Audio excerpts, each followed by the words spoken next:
Assalamualaikum warahmatullahi wabarakatuh. Selamat sore pemirsa Radar TV dimanapun Anda berada. Senang sekali akhirnya saya Imron Parasoran dapat menjumpai Anda kembali di Dialog Halo Lampung. Dan kurang lebih 60 menit ke depan kami akan menemani dan juga mengundang Anda untuk bergabung bersama kami untuk membahas tema kita pada sore hari ini. Dan tentunya dapat Anda sampaikan ataupun Anda juga dapat bergabung bersama kami di line telepon di 0721561022 atau di 56100022. Dan di sore hari ini kita akan membahas tema tentang pendidikan dalam pandangan Islam mencermati sistem pendidikan saat ini dan akan dibahas bersama narasumber kita yaitu Bapak Hamam Abdullah dari HTI Lampung. Halo, selamat sore Bapak. Halo, selamat sore juga. Apa kabarnya? Akhirnya Alhamdulillah kita baik. berjumpa kembali setelah beberapa waktu lalu pernah berjumpa ya Pak ya. Iya. Oke, dan pemirsa di sore hari ini kita akan membahas tentang pendidikan dalam pandangan Islam. Hakikat manusia menurut Islam adalah makhluk ciptaan Tuhan. Hakikat wujudnya bahwa manusia adalah makhluk yang perkembangannya dipengaruhi oleh bawaan dan lingkungan. Manusia sempurna menurut Islam adalah jasmani yang sehat serta kuat dan berketerampilan, cerdas serta pandai. Dan tujuan umum pendidikan Islam ialah terwujudnya manusia sebagai hamba Allah. Jadi menurut Islam pendidikan haruslah menjadikan seluruh manusia yang menghambakan kepada Allah. Yang dimaksud menghambakan diri ialah beribadah kepada Allah. Dan tentunya kita akan membahas bersama oleh narasumber kita yaitu Bapak Hamam Abdullah HTI Lampung.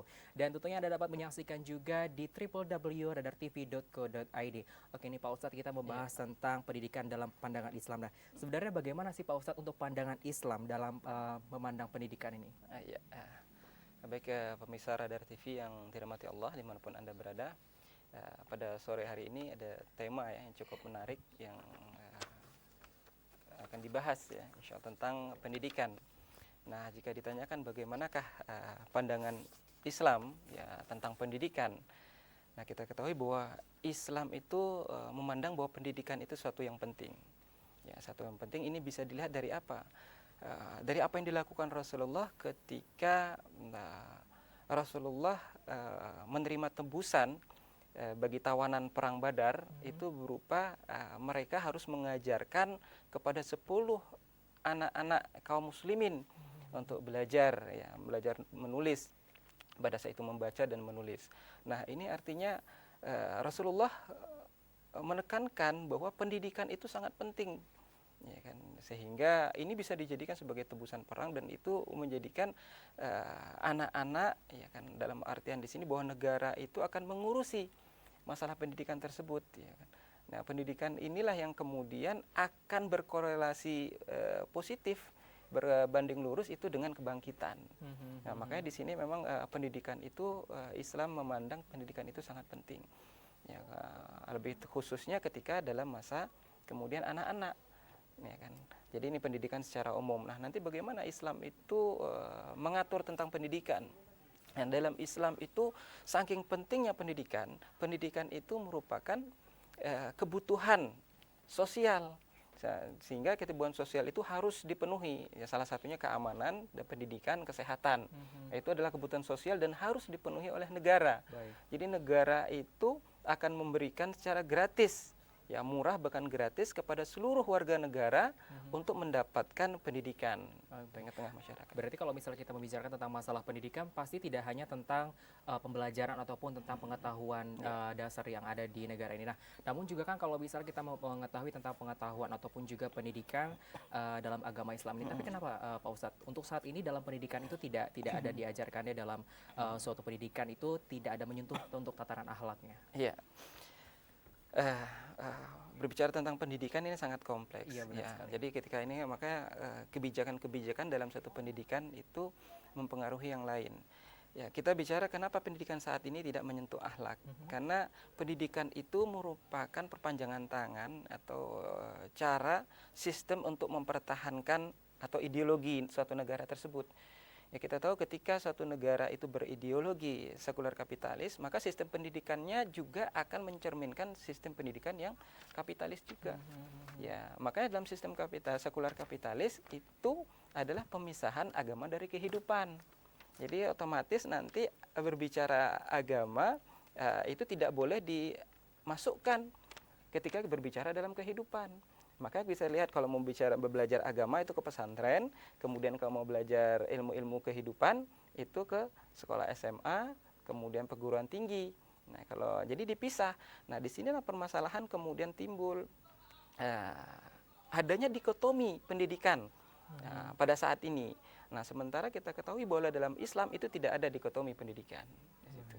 Nah, berarti kalau misalnya untuk membicarakan tentang masalah pendidikan, nah bisa dibicarakan kalau misalnya dalam suatu sekolah ataupun suatu yayasan pendidikan pasti tidak hanya diajarkan tentang pengetahuan saja, pasti juga kan untuk masalah kepribadian ataupun juga masalah untuk etika ataupun juga tentang spiritual. Karena memang kan kalau untuk masa sekarang ini banyak sekali anak-anak muda ataupun anak-anak SMA ataupun hingga anak-anak sekolah hingga perguruan tinggi pun untuk saat ini akhlaknya pun sangat terganggu, Pak Ustadz. Ini bagaimana untuk menanggapi hal tersebut? Iya, ini adalah memang buah dari sistem pendidikan kita. Iya. Karena apa? Bagaimana kita menuntut agar anak kita memiliki akhlak yang baik, sementara pembelajaran tentang agama itu hanya 2 jam per minggu. Iya kan?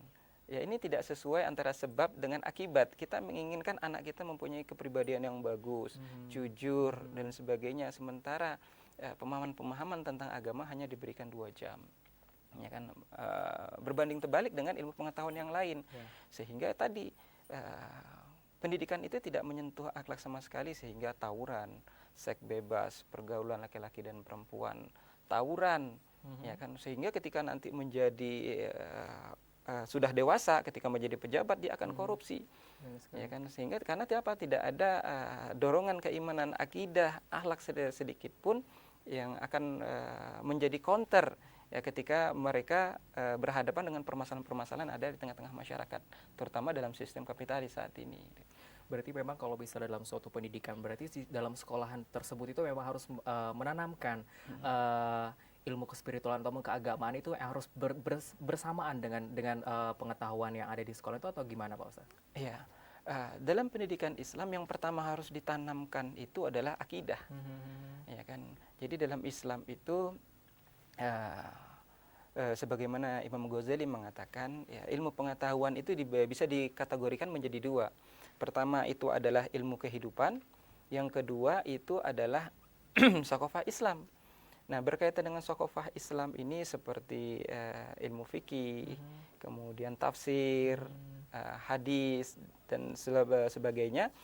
Nah, sementara ilmu kehidupan seperti matematika, fisika, dan teknik sipil, manajemen dan sebagainya, ya pertanian. Nah, itu adalah ilmu-ilmu kehidupan. Nah, yang pertama harus ditanamkan adalah ilmu-ilmu berkaitan dengan akidah. Ya kan, tadi dikatakan bahwa mereka ini siapa? Ya, mereka itu sebagai hamba Allah, dikenalkanlah kalimat yang pertama, kata Rasulullah, kenalkanlah kepada anak kalian kalimat pertama itu la ilaha illallah, sebagai pendidikan awal kepada anak-anak kaum muslimin. Ya kan, tiada ilah selain Allah. Nah, sehingga nanti ketika mereka dewasa menjadi apapun, menjadi pejabat, mereka kenal siapa Tuhannya, sehingga akan mengontrol ya setiap tindak tanduknya.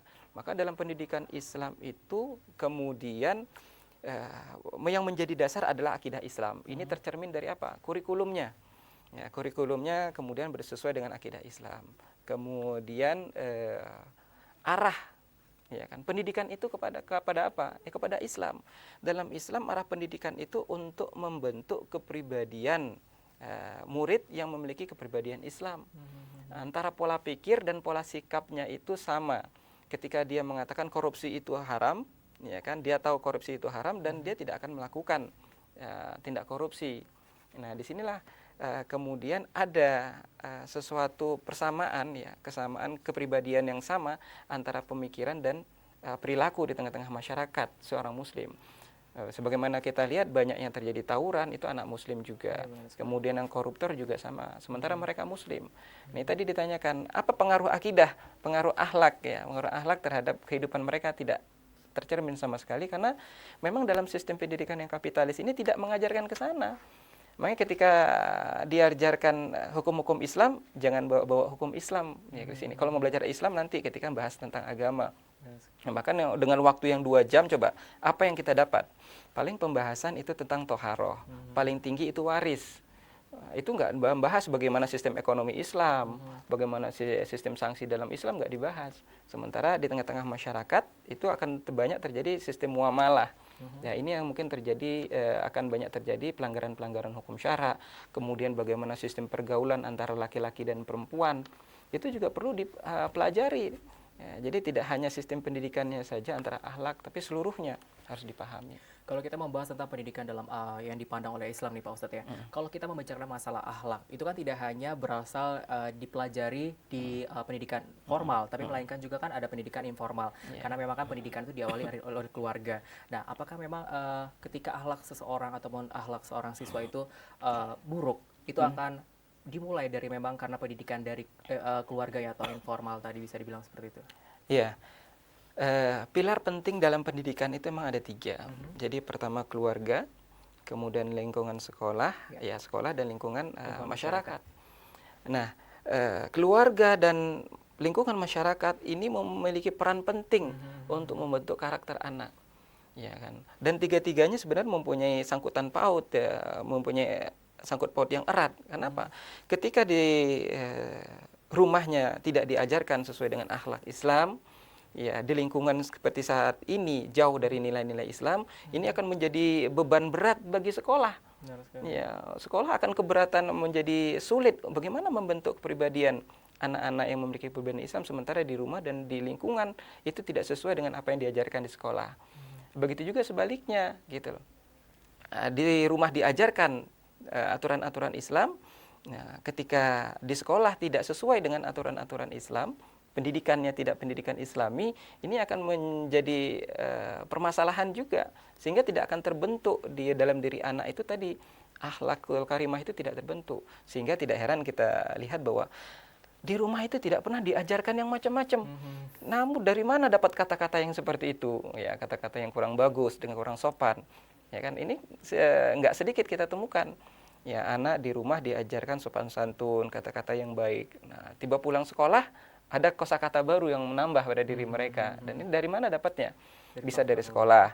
Kalau di sekolah itu tidak ada mengajarkan hal itu, bisa jadi dari lingkungan masyarakat nah, sekitar. jadi memang kerjasama antara tiga faktor ini sangat besar pengaruhnya dalam membentuk kepribadian atau karakter dari seseorang anak gitu dan masyarakat. Berarti bisa dibilang kalau ketiga faktor ini apabila memang satu saja memang bisa dibilang tidak baik atau buruk, berarti akan mempengaruhi berikutnya Pak Ustadz ya. Atau misalnya mungkin dari keluarganya bisa diajarkan dengan baik, keagamaan dengan baik, ketika memang dia terjun di masyarakat ataupun di lingkungan, memiliki seorang teman yang mungkin bisa dibilang agak something gitu, jadi dia akan bisa dibilang akan menjadi mengikuti dengan lingkungan masyarakat sekitarnya seperti itu. Iya, benar sekali. Karena memang anak-anak itu kan mencari contoh.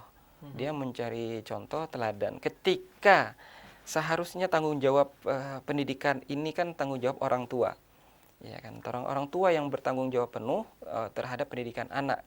Jadi tidak hanya pendidikan tapi keselamatannya. Ku anfusikum wa ahlikum naro. Peliharalah keluargamu, ya kan. Dari api neraka kan salah satunya dengan memberikan pendidikan Islam yang benar.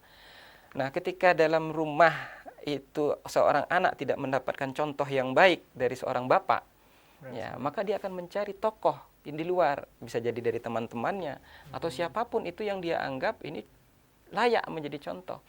Nah, kalau itu didapatkan adalah contoh yang baik, ya kan, seorang orang yang soleh itu bagus. Namun ketika didapatkan teman-teman yang itu pergaulannya rusak dan sebagainya, inilah yang akan ditiru. Karena anak-anak itu merupakan peniru yang baik, peniru yang ulung di situ. Nah, di sini perlu penekanan, ya, kesadaran dari semua pihak, khususnya bagi orang tua, ya, bahwa ini adalah kewajiban kita untuk mendidik anak. Tapi tidak terlepas itu saja. Karena apa? Dalam lingkungan yang sekuler kapitalis ini sangat sulit, ya kan, untuk membentuk kepribadian anak yang sesuai benar dengan Islam. Kenapa tadi? Oke, sekarang dalam masyarakat saat ini sudah ada sekolah-sekolah Islami, ya kan. Yang bisa kita kontrol itu adalah rumah dan sekolah. Ya kan, bagi orang yang mempunyai dana yang lebih, ya, dana yang cukup, dia bisa menyekolahkan anak-anaknya di sekolah-sekolah Islam dengan biaya yang cukup mahal atau di atas rata-rata. Nah, pertanyaannya, apakah cukup dengan pendidikan di rumah yang Islami, sekolah Islami, sementara lingkungan masyarakat itu tidak Islami, ya kan? Otomatis kalau memang tidak mau terkontaminasi dengan lingkungan, anaknya harus dikurung di rumah, ya kan? Ya, harus dikurung di rumah. Kalau tidak dikurung, mereka akan terkontaminasi dengan hal-hal atau yang negatif dari masyarakat. Ya, dalam siaran TV, media itu berpengaruh penting juga, menyiarkan kayak sinetron-sinetron Iya, anak sekali. SD sudah pacaran. Benar sekali. Ya kan, ini menjadi tontonan generasi-generasi kita, sehingga mereka akan dewasa sebelum waktunya. Ya, terjadilah perzinahan, hamil di luar nikah dan sebagainya. Oke, kalau misalnya kan sekarang ini bisa dibilang adalah memang untuk generasi muda atau generasi penerus, itu bisa dibilang sangat miris sekali untuk saat ini Pak Ustadz ya. Dari SD, SMP hingga perguruan tinggi untuk saat ini bisa dibilang untuk keilmuan spiritual ataupun juga keagamaan itu sangat minim sekali. Sehingga mungkin bisa mengurangi atau tidak dapat mengontrol dirinya untuk ketika mungkin dapat melakukan hal-hal yang negatif, bisa dibilang tawuran, bisa dibilang seperti itu. Sama halnya seperti beberapa waktu lalu ada beberapa berita seorang mahasiswa yang membunuh dosennya dikarenakan ada masalah something. Nah, untuk masalah seperti itu, untuk pandangan Pak Ustadz ini seperti apa? Seorang mahasiswa yang berani membunuh dosennya karena mungkin bisa permasalahan karena skripsi ataupun hal-hal sebagainya tentang kekampusan, seperti apa Pak Ustadz? Iya, berbicara tentang pendidikan itu kan berbicara tentang adab. Iya. Ya kan, adab dalam Islam, adab itu lebih penting dari ilmu. Orang yang punya ilmu tinggi tapi dia tidak beradab, itu tidak berguna. Tidak baik juga ya. Tidak baik gitu. Ya kan. Jadi adab itu penting. Nah, berkaitan seorang seorang mahasiswa membunuh dosennya, ini kan sudah terlalu kelewatan, dalam artian adabnya sudah tidak ada sama Sudah sekali. tidak ada sama sekali. Ya, bagaimana akan mendapat keberkahan dari ilmu tersebut? Ya kan. Ya, kita mengharapkan ilmu dari seseorang, dari guru, dan itu kita harus menghormati, ya, menghormati guru tersebut, sehingga keberkahan ilmu tersebut akan benar-benar kita dapatkan, dan itu benar-benar mendarah daging bisa kita aplikasikan dalam kehidupan sehari-hari. Nah, masalah di mana? Nah, saya yakin masalah ketika seorang mahasiswa membunuh dosennya ini bukan masalah akibat, ya. Jadi masalah bukan masalah awal, tapi inilah masalah akibat yang disebabkan oleh sistem pendidikan di sebelumnya, yang di awalnya. Bagaimanakah ketika dia dalam pendidikan dasarnya, ketika masih kecil sebelum baliknya. Nah, kalau sudah mahasiswa kan sudah balik itu, jadi masuk pendidikan tinggi. Ya. Jadi Islam itu akan membedakan, nanti ada pendidikan dasar, kemudian menengah, dan pendidikan tinggi. Nah, dalam pendidikan dasar itulah kemudian harus dipahami tentang akidah. Ya, dalam akidah Islam itu tidak hanya bagaimana dia bertauhid, tapi sistem pendidikan.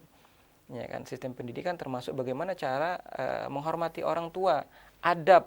Tadi dikatakan adab itu penting, itu akan dibahas di sana, bahwa bagaimana kita dapatkan ketika dahulu seorang murid itu tidak berani berjalan di depan gurunya, ya kan, saking adabnya, ketemu cium tangan dan lain sebagainya, ya kan. Saat ini itu tadi kasusnya bahkan sampai ada seorang mahasiswa membunuh guru. Ini kan selalu adab terhadap guru itu sudah hilang, bisa dikatakan sudah hilang sebagian.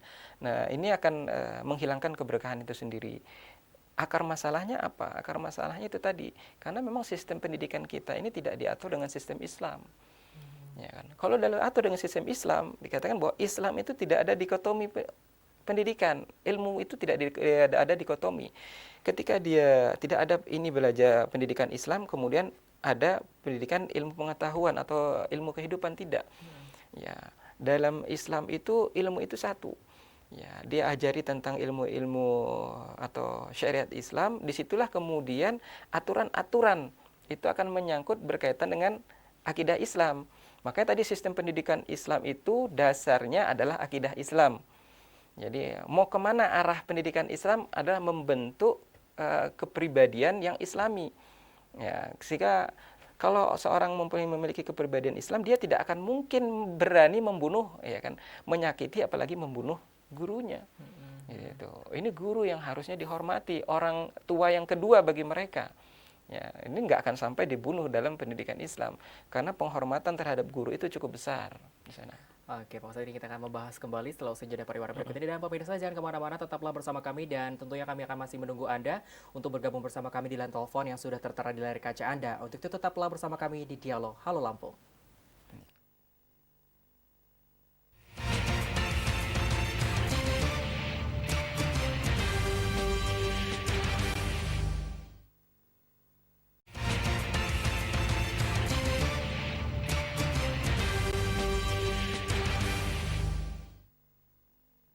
Terima kasih pemirsa Anda masih bergabung bersama kami di Dialog Halal Lampung dan kami masih menunggu Anda untuk bergabung bersama kami untuk menanyakan tema kita pada sore hari ini di 0721561022 atau di 5610022 dan masih membahas tema kita pada sore hari ini adalah tentang pendidikan dalam pandangan Islam. Dan Pak Ustadz, ini kita melanjutkan lagi untuk masalah tentang pendidikan dalam agama Islam bahwa memang kalau untuk siswa ataupun dalam suatu pendidikan itu memang harus memiliki akhlak ataupun pendidikan yang akhlaknya sangat bisa dibilang baik ya, bisa dibilang harus balance antara memang untuk pendidikan pengetahuan antara juga dengan pendidikan keislamian itu memang harus balance agar memang kalau misalnya untuk siswa ataupun ketika nanti terjun ke masyarakat bisa dibilang tidak terjerumus ke masalah-masalah ataupun untuk masalah hal-hal yang negatif, bisa dibilang seperti itu Pak Ustadz ya. Iya.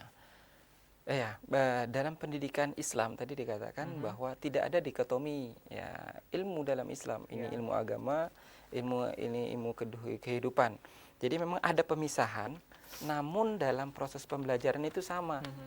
Ya kan, dengan porsi di situ yang pertama. Makanya dalam pendidikan itu yang pertama kita berikan dalam Islam itu adalah pondasi. Ya, ketika kita ingin membangun suatu bangunan itu yang pertama ditanamkan itu pondasi. Begitu juga dalam pendidikan Islam, yang pertama ditanamkan itu adalah pondasi akidah Islam, ya kan. Artinya dia sebagai Muslim, ya dia seorang Muslim itu harus tunduk dengan seluruh hukum-hukum Allah, ya kan. Ketika dia menjadi seorang hamba Allah, berarti dia menjadi budak Allah, dia harus ikut seluruh aturan Allah. Sehingga nanti ketika dia mengenyam pendidikan atau ilmu-ilmu kehidupan, dia akan selalu terikat dengan hukum-hukum syara. Jadi ketika akidah Islam itu menjadi pondasi dia dalam pendidikan, kemudian guru itu harus menjadikan syariat Islam itu sebagai tolak ukur dalam perbuatan siswa. Gitu. Jadi tolak ukur halal haram, ya kan, benar salah baik buruknya itu harus berdasarkan syariat Islam. Ya, apakah yang dilakukannya ini benar bukan menurut pendapat murid sendiri atau guru, tapi adalah benar atau salah menurut Allah Subhanahu wa taala. Makanya tadi akidah Islam itu harus ditanamkan dengan matang. Ya, ketika di awal pendidikan dasar tadi. Nah, kemudian ketika mereka sudah kuat, ya apa saja yang tadi, makanya tadi ada dikatakan adalah saqafah Islam. Nah, saqafah ini Islamnya harus dipelajari. Ilmu fikih, ya kan, ilmu fikih ini mana yang halal, mana yang haram, itu harus diketahui. Ya kan, ketika pacaran haram harus ditinggalkan situ. Kemudian ilmu-ilmu tafsir, hadis, ya kan, dan ilmu-ilmu saqafah Islam lainnya, ketika mereka memahami ilmu-ilmu ini dan ketika masuk kemudian dalam ilmu-ilmu kehidupan seperti ilmu fisika, kemudian ilmu kedokteran, kemudian teknik dan lain sebagainya, ini mereka akan selalu mengaitkan dengan akidahnya tadi. Ini akan mudah terkontrol dalam seorang siswa atau murid itu berkaitan dengan pendidikannya. Jadi guru itu akan senantiasa menanamkan akidah Islam kepada anak muridnya.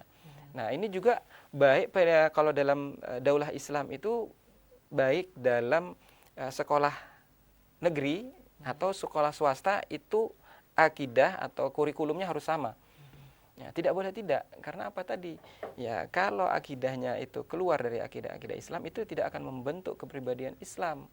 Ya, seperti saat ini bagaimana kita lihat bahwa ya kalau dalam ranking dari UNESCO pendidikan Indonesia, taraf pendidikan Indonesia dari 174 kita termasuk ke 112.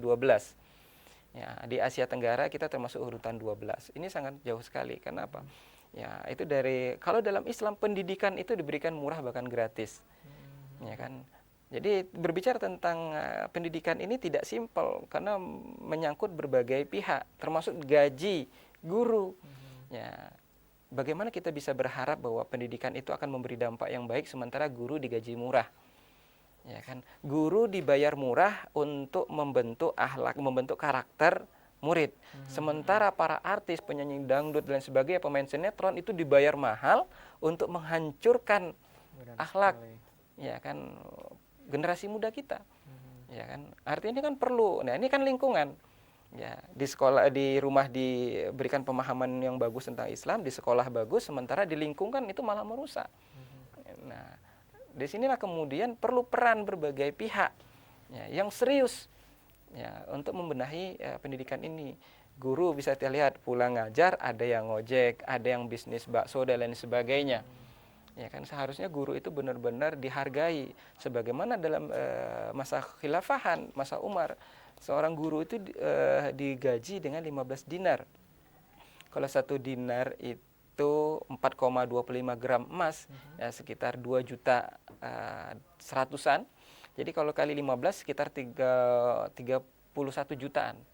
Jadi gaji guru dalam sistem pemerintahan Islam itu 30 juta. Ya, coba ketika mereka mendapatkan penghasilan gaji 30 juta, apakah mereka akan terpikir untuk melakukan usaha lain?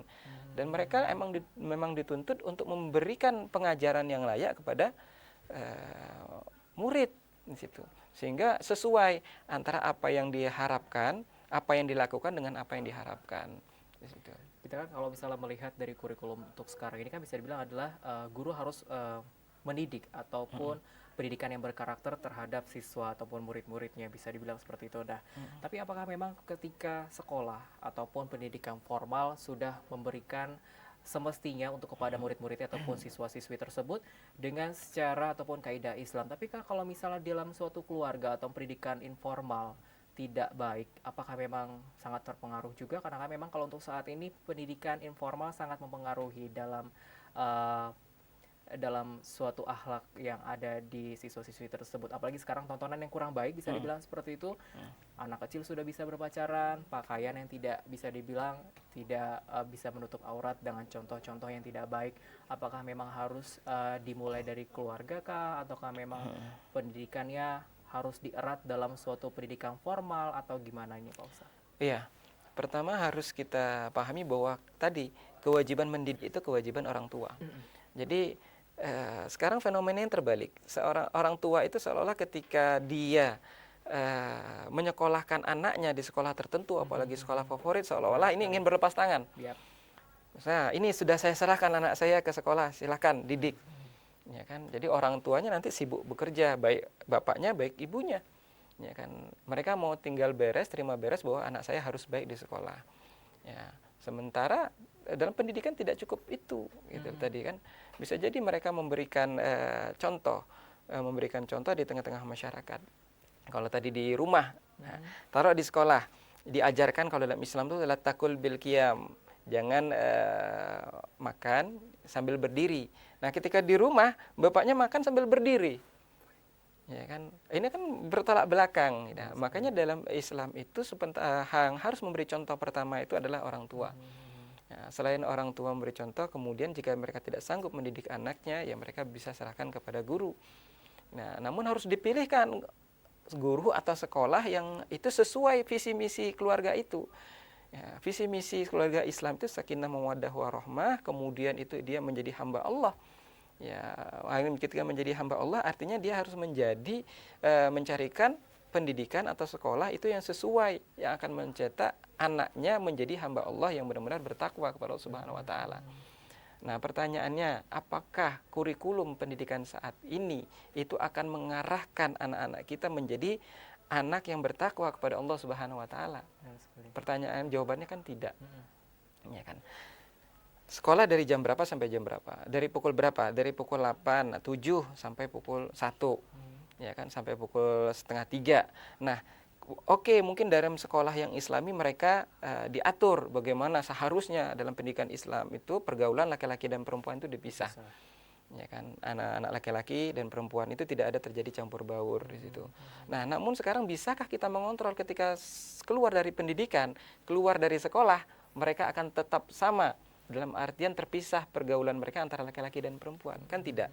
Bisa kita lihat bahkan sekolah yang Islam sendiri pun ketika keluar selesai jam sekolah, ketika mereka pulang, mereka itu ada yang boncengan bareng, ya kan, boncengan laki-laki dan perempuan yang kemudian bercandaan dan lain sebagainya. Nah, ini kan ketika tidak diatur dengan Islam. ya kan. Ini akan bisa menjadikan masalah-masalah baru seperti tadi, hamil di luar nikah, seks bebas dan lain sebagainya. Nah, artinya peran sekolah saat ini itu hanya mereka berkeliling. Wah, ini kan peran sekolah ketika jam pelajaran. Di luar jam pelajaran mereka tidak bisa mengontrol. Ya kan, ya terserah kami kembalikan kepada orang tua masing-masing, sementara orang tuanya sibuk dengan bekerja. Terus bagaimana anak-anaknya? Ya akhirnya mereka mengikuti lingkungan yang rusak. Ya, makanya tadi perlunya peranan kita atau kita bersama-sama untuk merubah lingkungan yang rusak tadi menjadi lingkungan yang islami, sehingga kita akan merasa tenang ketika anak kita di rumah sesuai dengan Islam, tenang anak kita di sekolah sesuai dengan Islam, dan tenang juga ketika anak kita di tengah-tengah masyarakat, karena masyarakat kita sesuai dengan aturan Islam. Yang pertanyaan besarnya kan semuanya itu, apakah lingkungan kita, sekolah anak kita, terutama label khusus lingkungan kita itu sudah islami? Ini kan jadi tanda tanya besar. Karena kan memang kalau untuk orang tua sekarang, ketika memang sudah menyerahkan ataupun menyekolahkan terhadap sekolah-sekolah bisa dibilang sekolah elit, berarti bisa dibilang orang tua tersebut berpikir, anak saya sudah bersekolah tempat yang elit, saya sudah bayar yang mahal, bisa dibilang seperti itu. Nah, jadi dia memang lepas tangan dan mungkin dia memberikan kepercayaan penuh kepada sekolah tersebut bahwa memang ketika saya sudah menyekolahkan anak tersebut, anak tersebut akan memiliki ataupun akhlak yang baik ataupun juga memiliki intelijen yang sangat luar biasa. Tapi untuk saat ini bisa dibilang adalah anak tersebut memiliki kepintaran ataupun intelijen yang sangat luar biasa dalam pengetahuan. Mungkin dalam pengertian akhlak itu mungkin minim untuk mendapatkan dalam pendidikan sekolah. Nah, ini gimana Pak Ustadz untuk cara mengubah mindset ataupun yang dilakukan dalam mengubah wajah pendidikan untuk saat ini? Ya, pertama orang tua harus. Pak Ustadz, ini sepertinya ada penelpon masuk. Ya. Halo, selamat sore. Assalamualaikum. Waalaikumsalam. Dengan siapa di mana Pak? Dengan Pak Arif di Bandar Lampung, Pak. Silakan pertanyaannya Pak. Iya, ini sangat menarik nih temanya, Pak. Iya. Nah, mungkin sekedar yang ada beberapa yang ingin saya tanyakan. Yang pertama, misalnya yang pendidikan di satu sisi bernuansa Islami, Pak ya. Di satu sisi lebih mengarah ke yang sifatnya global gitu, Pak. Nah, tantangannya mungkin ke depan itu kan lebih banyak, Pak. Nah, kemudian yang kedua, banyak yang katakan pendidikan-pendidikan atau sekolah-sekolah yang boleh katakan favorit atau yang menjadikan pusat-pusat yang banyak dituju oleh siswa-siswa atau orang tuanya, Pak. Nah, kadang-kadang penerimaan itu kan lebih cepat itu, Pak. Baik. Mungkin zaman-zaman waktu saya sekolah dulu kan mungkin sudah berbeda. Nah, mungkin itu berapa, Pak, yang mungkin dapat saya gambarkan yang keadaan yang kondisi sekarang gitu, Pak. Terima kasih, Pak. Assalamualaikum warahmatullahi wabarakatuh. Waalaikumsalam. Terima kasih Bapak Arif dari Bandar Lampung. Ini bagaimana Pak Ustadz menanggapinya? Mungkin sebelum menanggapi pertanyaan dari Pak Arif, mungkin bisa menanggapi dulu pertanyaan yang saya tadi utarakan bahwa memang bagaimana caranya untuk mengubah pandangan atau mindset wajah pendidikan untuk saat ini Pak Ustadz. Iya. Kita berbicara pendidikan yang saat ini ya. Nanti ada solusi, kita mencari masalah jangka pendek. Ya. Untuk mencari jangka pendek, pertama kita harus pahami bahwa sebagai orang tua, sebagai orang tua kita pahami bahwa pendidikan itu tidak dilihat dari fisik bangunan sekolahnya. Ya kan, kalau sekarang kan orang tua, wah lihat dulu daftarkan anaknya bangunannya seperti apa, punya AC atau tidak dan sebagainya. Di situ kan sekolah negeri A, sekolah negeri gitu loh. Yang cari yang bonafit, yang bagus, yang harapannya dengan bangunan yang bagus, fasilitas yang bagus, pendidikannya juga bagus. Ya. Nah, padahal itu tidak berkorelasi positif. Yang sebagai muslim harus kita lihat itu adalah kurikulumnya tadi. Apakah pendidikannya itu arahnya kemana? Ya, kemanakah arah pendidikan dari sekolah tersebut? Ya kan? Apakah sesuai dengan aturan Islam, syariat Islam atau tidak? Nah, kalau walaupun murah sekalipun ya jangan diikuti kalau itu malah menjauhkan anak kita dari aturan Allah Subhanahu wa taala. Ya kan? Makanya orang sekarang berlomba-lomba memasukkan anaknya yang muslim itu ke sekolah-sekolah Sekolah Islam. favorit yang Islam. ya, bisa dibilang Iya seperti kan, bahkan mereka tidak tertarik lagi ke sekolah-sekolah negeri, mereka cenderung kepada sekolah-sekolah Islam karena pada dasarnya setiap orang tua ketika ditanya ingin nggak anak-anak bapak-bapak atau ibu-ibu itu di dunia sukses namun punya harta melimpah tapi nanti di akhirat masuk neraka, pasti tidak mau. Mereka pasti ingin anak mereka selamat di akhirat, di dunia dan di akhirat. Maka mereka akan memasukkan anak mereka ke sekolah-sekolah Islami. Nah, walaupun harganya yang biayanya cukup mahal. Nah, yang perlu pertama diperhatikan itu adalah kurikulum. Kurikulum pendidikannya arahnya kemana, tidak hanya berpatokan kepada bangunan. Yang kedua juga, kita juga sebagai orang tua itu jangan berlepas tangan. Ya, tadi jangan berlepas tangan ketika mentang-mentang sudah diserahkan kepada sekolah yang Islami, kita berlepas tangan untuk itu. Kembalikan lagi bahwa tugas utama kita itu adalah mendidik anak, bukan sekolah. Nah, ini menyambung pertanyaan dari Bapak Bandar Lampung tadi. Karena kan tadi dibilang adalah memang pertanyaannya adalah pendidikan yang global, bisa dibilang adalah untuk memindahkan dalam pendidikan Islam itu kan tidak mudah, bisa dibilang seperti itu. Nah, ini gimana Pak Ustadz? Iya, memang tidak mudah untuk saat ini. Namun ketika pendidikan itu diambil alih ya oleh negara, itu merupakan kewajiban negara tadi kan, merupakan kebutuhan masyarakat, kebutuhan sosial, kebutuhan masyarakat. Ketika ini menjadi kebutuhan masyarakat, maka negara itu akan mengambil alih. Ya kan? Negara akan memberikan fasilitas sebesar-besarnya, pendidikan itu murah bahkan gratis. Ya kan? Jadi fasilitas di setiap sekolah itu sama. Ya, dia baik di kota maupun di desa. Dan kurikulumnya itu dibuat sama untuk membentuk mahasiswa atau murid yang memiliki kepribadian Islam. Ya, jadi Islam itu menjadi tolak ukur tadi. Jadi standar dalam perbuatan antara siswa itu menjadi halal haram tadi. Ya, kalau halal dikerjakan, kalau haram ditinggalkan. Ya, ini satu persepsi, satu pemahaman baik sekolah negeri maupun sekolah swasta. Jadi dalam Islam itu tidak ada sekolah favorit dalam artian oh ini loh sekolah untuk orang-orang kaya, ini sekolah untuk orang-orang miskin seperti saat ini kan. Kalau mau biayanya standar sekolah negeri, tapi kalau mau yang biayanya tinggi ada sekolah internasional. Bahkan yang kemarin sempat ada beberapa kasus itu kan tidak menjamin, ternyata ada kasus sodomi malah di sekolah internasional tersebut. Nah itu tidak menjamin, karena apa? Yang menjamin tadi adalah kurikulumnya. Kemudian berkaitan dengan orang berbicara sekarang, kalau sekolah Islam mahal. Karena apa? Karena sekolah Islam itu dibiayai oleh individu atau yayasan perorangan. Kalau dibiayai oleh negara, nah coba. Ya, kalau kantong pribadi berapa kuat kita mensubsidi? Ya kan, kayak seorang ada yang ingin berbuat baik, memberikan pendidikan gratis kepada masyarakat, silahkan yang mau belajar di sini gratis. Namun berapa kuat dia akan memberikan subsidi tersebut? Namun ketika ini diambil alih negara, negara akan memberikan fasilitas yang murah bahkan gratis bagi seluruh warga negara untuk bersekolah. Jadi tidak ada alasan nanti masyarakat atau anak-anak itu tidak punya biaya untuk sekolah karena digratiskan. Dananya dari mana? Dari sumber daya alam. Itu dikelola oleh pemerintah dan keuntungannya, hasilnya diserahkan kepada masyarakat dalam bentuk pendidikan, salah satunya pendidikan gratis. Nah, disinilah kemudian nanti pemahaman anak-anak itu standar, ya kan, dari sekolah dasar sampai sekolah menengah itu sama. Jadi negara itu memberikan gratis itu terutama dari sekolah dasar sampai sekolah menengah, menengah pertama, menengah atas. Nah kemudian baru nanti ketika pendidikan tinggi, nah ini perlu pengkhususan, apakah mereka cenderung kemana? Baik. Iya kan. Baik, ini kita akan membahas kembali ya dokter, Pak Ustadz ya. Oke Pak Pemirsa, untuk itu jangan kemana-mana, tetaplah bersama kami di program Dialog Halo Lampung.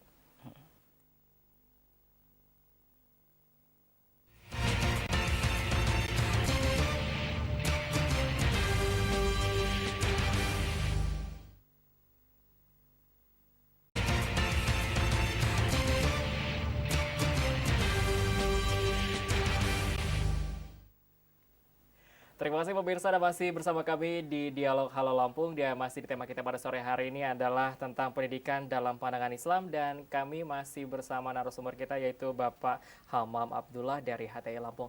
Nah, ini kita membahas kembali tentang masalah pendidikan dalam pandangan Islam.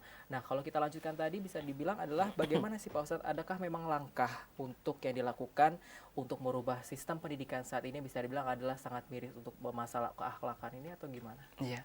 Nah, berbicara tentang tadi ketika pendidikan dikatakan suatu sistem atau kebijakan. Nah, kebijakan dalam pendidikan dalam Islam itu pertama adalah pendidikan itu untuk semua. Ya kan, tidak mengenal kaya miskin. Jadi semua. Kemudian pendidikan itu untuk membentuk kepribadian yang Islami. Ya, ketiga itu untuk meningkatkan kemampuan anak-anak murid itu untuk menguasai berbagai keahlian dalam bidang kehidupan. Nah, keempat itu penguasaan terhadap bahasa Arab. Nah, ini penting. Ya kan, yang selanjutnya adalah metode yang digunakan dalam sistem atau kebijakan pendidikan Islam itu harus sesuai dengan apa yang dituju. Ya, tadi tujuannya adalah untuk membentuk kepribadian Islam. Jadi kalau sekarang mungkin kayak metode hafalan itu harus tepat. Iya kan, harus tepat sehingga kemampuan anak yang itu tidak tersia-siakan gitu loh. Nah, disinilah kemudian yang pertama-tama yang dipahami tadi adalah seperti bahasa Arab. Itu harus diajarkan dari awal. Ya kan? Karena apa? Karena ketika dia ingin berakhlak Islam tadi, tentunya dia harus menggali dari hukum-hukum Islam. Kalau dia nggak paham bahasa Arab, bagaimana dia akan membaca? Sementara bahasa Arab itu adalah bahasa Al-Quran, ya, bahasa hadis. Ya kan, bahkan bahasa dalam sholat, ya dalam sholat itu kita menggunakan bahasa Arab. Ya, jadi benar-benar bahasa Arab itu diutamakan. Nah, sehingga dengan seorang mujtahid itu tidak akan dapat melakukan ijtihad kalau tidak paham bahasa Arab.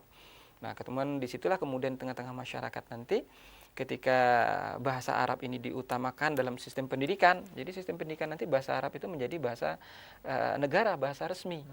Nah, dari bahasa inilah kemudian nanti masyarakat akan mudah menggali hukum-hukum, kemudian belajar fikih dan lain sebagainya. Saat ini dalam sistem pendidikan ini bagaimana masyarakat atau peserta didik itu akan memahami Islam kalau mereka jauh dari bahasa Arab. Baik, ini kita sudah di segmen terakhir. Pak Ustadz mungkin bisa disampaikan kepada pemirsa di rumah tentang masalah pendidikan yang berakhlak untuk tema kita pada sore hari ini, silakan. Ya, baik pemirsa Radar TV yang dirahmati Allah.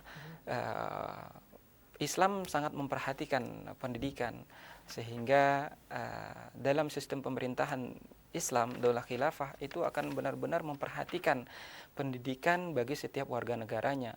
Pendidikan dalam Islam itu akan membentuk kepribadian seseorang memiliki kepribadian Islami sehingga dia akan menjadikan syariat Islam itu sebagai tolak ukur dalam tingkah laku, menjadikan syariat Islam, menjadikan ridho Allah itu menjadi standar kebahagiaannya. Sehingga ketika dia menjadi apapun kelak, baik menjadi politisi, menjadi guru, menjadi pengusaha, dia kan akan senantiasa terikat dengan hukum-hukum Islam.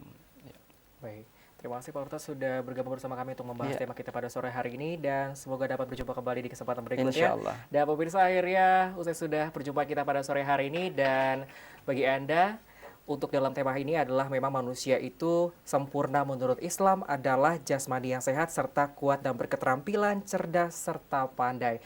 Untuk itu dalam pendidikan Islami untuk memiliki akhlak yang baik adalah memiliki pendidikan yang baik itu adalah memiliki akhlak juga yang baik. Jadi dalam suatu sekolah ataupun juga memiliki pendidikan itu adalah memang harus benar-benar sesuai dengan spiritual ataupun juga keagamaan yang dimiliki oleh diri seseorang. Dan akhirnya usai sudah berjumpa kita pada sore hari ini, akhirnya saya Imran Parsoran undur diri dari harapan Anda dan serta aku yang bertugas pada sore hari ini mengucapkan terima kasih atas perhatian Anda. Selamat sore dan sampai jumpa. Wassalamualaikum warahmatullahi wabarakatuh. Waalaikumsalam.